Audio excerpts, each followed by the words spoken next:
Before you start sharing any files with students or before you have any students share files with you, I, I would recommend that you do a lot of organization. Setting up files you've probably already done on your Google Drive if you've been using it. What I would like, what I like to do, teaching fourth grade this year. So within my fourth grade file, I create files for different subjects and different things that I need. And in each of those subjects, I create a file called student work. So that if I ever have a document that my student is working on and is shared with me, and I need to look at it, I know right where to find it. Because the more you share with students, the more documents you're going to have, and that will really help. From there, I break it down by trimester.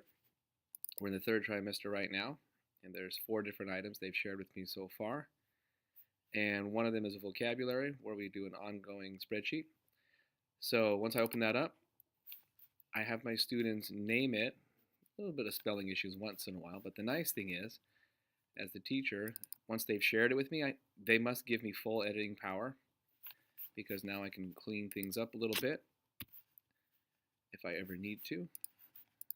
And type in here so that it gets saved. And now it's spelled perfectly. I always have my students start with the name of the assignment, and then a comma, and then their last name. And if all those directions are followed perfectly, you will have all your students alphabetically by last name in the assignment. And again, I do that for every subject. That just helps me